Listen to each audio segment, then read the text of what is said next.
جنگ جلد ختم ہونے کا امکان، پاکستان اسٹاک مارکیٹ میں زبردست تیزی، 11,000 سے زائد پوائنٹس کا اضافہ ریکارڈ کیا گیا، کاروبار 45 منٹ تک معطل رہا، انڈیکس 1,57,000 پوائنٹس پر ٹریڈ۔ ایشیائی مارکیٹس میں بھی کاروبار کے آغاز میں تیزی دیکھنے میں آئی، ہانگ کانگ اسٹاک ایکسچینج میں 1.2%، جبکہ کوریا میں 6.2% تیزی دیکھنے میں آئی، جاپانی اسٹاک ایکسچینج میں بھی 3.2% اضافہ ریکارڈ کیا گیا۔ عالمی منڈی میں خام تیل کی قیمتیں 8% تک گر گئیں، خام تیل کی قیمتیں $100 سے نیچے آ گئیں، برطانوی برنٹ 8% کمی سے $90 فی بیرل ہو گیا، امریکی خام تیل 7.24% کم ہو کر $88.63 پر آ گیا۔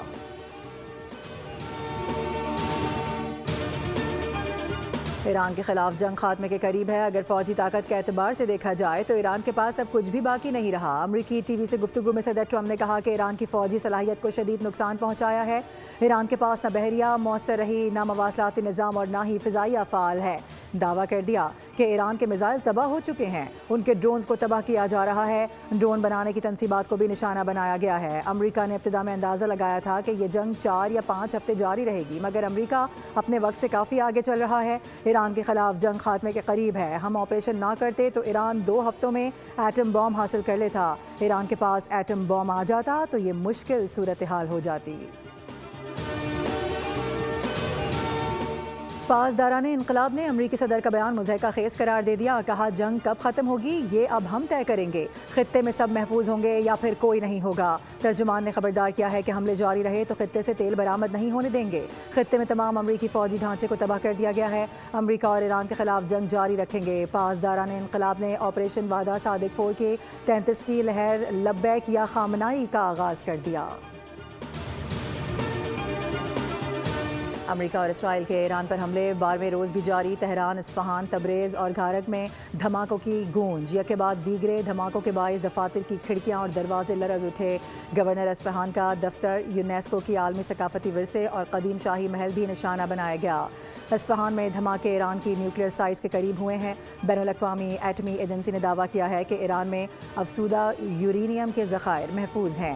ایرانی فوج اور انقلابی گارڈز کی جانب سے بھی مزاحمت جاری ہے، ایرانی فوج کا کہنا ہے کہ 1 ٹن سے کم وزن والا کوئی میزائل لانچ نہیں کریں گے۔ ایران کی طرف سے اسرائیل پر بھی کچھ جوابی میزائل داغے گئے ہیں۔ ایرانی پاسداران انقلاب کا کہنا ہے کہ تل ابیب میں 10 خیبر شکن میزائل داغے گئے ہیں۔ بتا دیا تھا کہ مقبوضہ بیت المقدس میں اب سائرن کے بعد سائرن کی گونج بند نہیں ہوگی۔ اسرائیلی حکام نے 2 شہریوں کی ہلاکت اور متعدد کے زخمی ہونے کی تصدیق بھی کر دی۔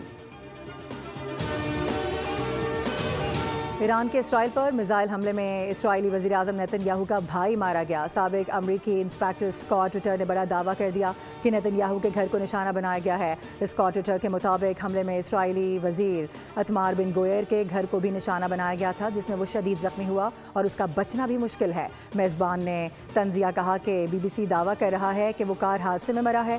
اسکاٹ رٹرز نے جواب دیا کہ اس کی گاڑی گھر میں پارک تھی، ہو سکتا ہے گھر میں کھڑی گاڑی حادثے کا شکار ہو گئی ہو جس میں وہ شدید زخمی ہوا۔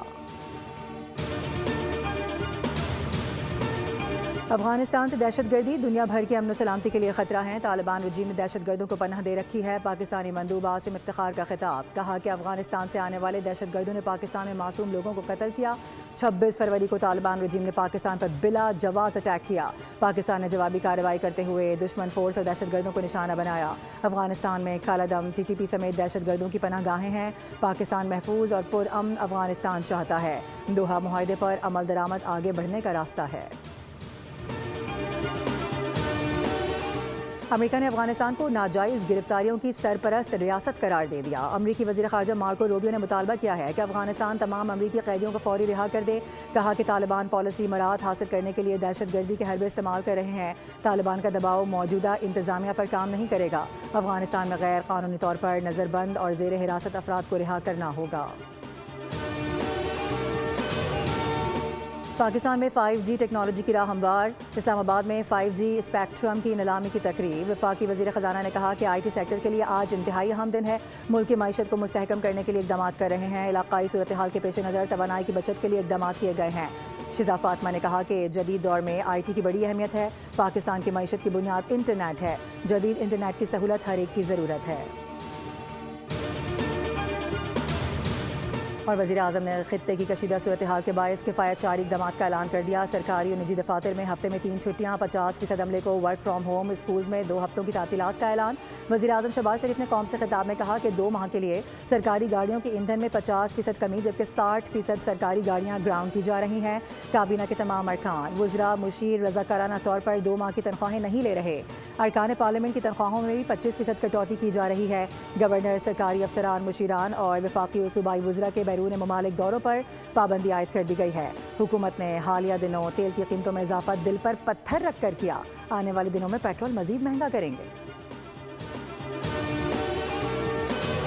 ایران کے اسرائیل پر میزائل حملے میں اسرائیلی وزیر اعظم نیتن یاہو کا بھائی مارا گیا۔ سابق امریکی انسپیکٹر اسکاٹ ریٹر نے بڑا دعویٰ کر دیا کہ نیتن یاہو کے گھر کو نشانہ بنایا گیا ہے۔ اسکاٹ ریٹر کے مطابق حملے میں اسرائیلی وزیر اتمار بن گوئر کے گھر کو بھی نشانہ بنایا گیا تھا جس میں وہ شدید زخمی ہوا اور اس کا بچنا بھی مشکل ہے۔ میزبان نے تنزیہ کہا کہ BBC دعویٰ کر رہا ہے کہ وہ کار حادثے میں مرا ہے۔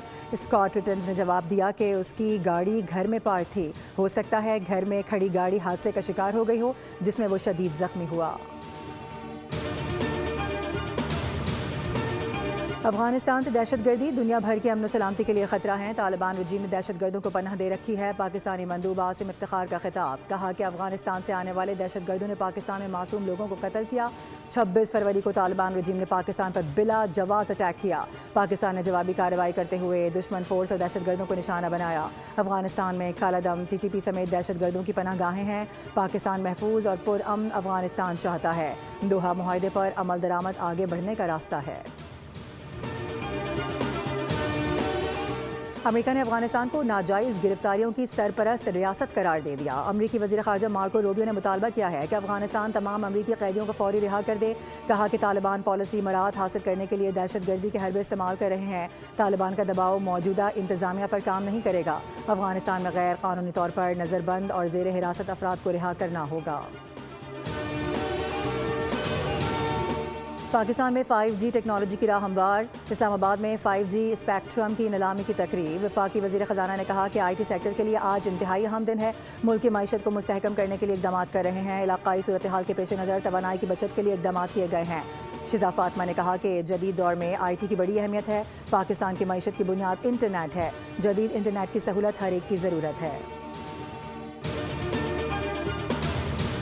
اور وزیر اعظم نے خطے کی کشیدہ صورتحال کے باعث کفایت شعاری اقدامات کا اعلان کر دیا۔ سرکاری اور نجی دفاتر میں ہفتے میں 3 چھٹیاں، 50% عملے کو ورک فرام ہوم، اسکولز میں 2 ہفتوں کی تعطیلات کا اعلان۔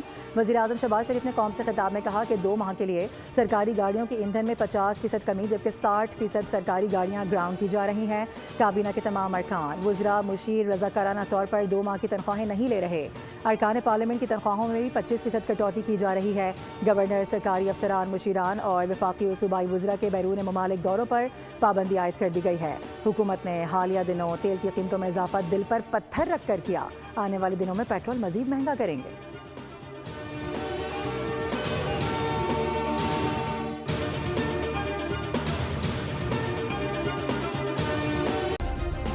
سبسکرائب کریں اور بیل دبائیں تاکہ کوئی خبر رہ نہ جائے۔